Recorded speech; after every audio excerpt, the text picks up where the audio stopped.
అందరికీ నమస్కారం. ఈరోజు ఇంటి తోటలో ఉన్న ఎంతో ప్రేమతో పెంచు ఈ మల్లె చెట్టు మీ అందరితో పంచుకోవాలని అనిపించింది. ఇది సాధారణ మల్లె చెట్టు అయితే కాదు. ఈ చెట్టు దాదాపు సంవత్సరం మొత్తం ఉంది. అయితే మీరు ఈ మాట నమ్ముతారో నమ్మరో నాకైతే తెలియదు, కానీ ఇది అక్షర సత్యం. ఎందుకంటే ఈ చెట్టు ఎప్పుడు మనం చూస్తే అప్పుడు మొగ్గలేస్తుందండి. ఇది మాకు మా పక్కింటి ఇచ్చింది ఈ చెట్టు, ఎక్కడి నుంచో తీసుకొచ్చి. అయితే దాన్ని కొమ్మగా నాటకుండా రౌండ్గా పెట్టమని చెప్పింది. అలాగే పెట్టామన్నమాట మేము. అలాగే పెడితే చక్కగా ఒక వారం 10 రోజులకి కొంచెం కొమ్మ పచ్చదనం వచ్చి కొద్దిగా వేరు వచ్చింది. తర్వాత నిదానంగా కొంచెం వేర్లు అవి ఎక్కువ వచ్చి ఆ చెట్టు ఆ ప్లేస్లో వేసి 20 ఏళ్ల పైమాట అండి. అదే ప్లేస్లో వేసింది మేము. ఈ పూల వాసన తోటంతా వ్యాపించి మనసుకి ఒక ప్రశాంతతనిస్తుంది. అసలు ఎన్ని పూలు పూస్తాయంటే ఒక బేసిన్ నిండా పూస్తాయండి. పెద్ద అంటే స్టార్టింగ్లో కాదు, ఒక ఎండాకాలం స్టార్ట్ అయిన తర్వాత ఎండాకాలం బాగా ఎక్కువగా పూస్తాయి, ఎండాకాలం తక్కువగా పూస్తాయి. అయితే అంత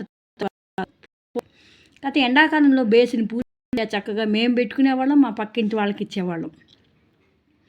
ఈ చెట్టుని మేము ఎంత ప్రేమగా పెంచుకున్నామండి. దీనికి నీళ్లు పోయడం, కొత్త ఎండాకాలం వచ్చిందంటే ఆకులు దూసేయడం, ఎప్పుడు కావాలంటే అప్పుడు కొమ్మలు కొట్టేస్తాం మేము. కొత్త ఎప్పుడైనా ప్రతి సంవత్సరం ఎండ అయిపోయిందంటే మళ్ళీ కొట్టేస్తే మళ్ళీ ఇగురు వచ్చి కొమ్మలు వచ్చి మళ్ళీ మొగ్గలు వస్తాయి అన్నమాట. నీళ్ళు పోయడం, కొత్త మొగ్గలు వచ్చాయని చూడడం మా రోజువారీ అలవాటు అండి. అది ఆ చెట్టు కింద ప్రకృతి మనకి ఇచ్చిన చిన్న చిన్న బహుమతుల్లో ఇలాంటి పూల మొక్కలు కూడా ఒకటి. వాటిని ప్రేమగా చూసుకుంటే అవి మన జీవితాల్లో ఆనందాన్ని నింపుతాయి కదా. ఈ అందమైన చెట్టుని మీ అందరితో పంచుకోవడం ఈరోజు చాలా సంతోషంగా ఉంది. ఈ చెట్టు చూపిస్తే ఆకు చూడండి ఎంత ఫ్రెష్గా ఉందో, మొగ్గ చూడండి ఎంత పెద్ద మొగ్గు ఉందో, ఆకు అదిగో చూడండి చెట్టు నిండా మొగ్గేస్తుంది. ఇది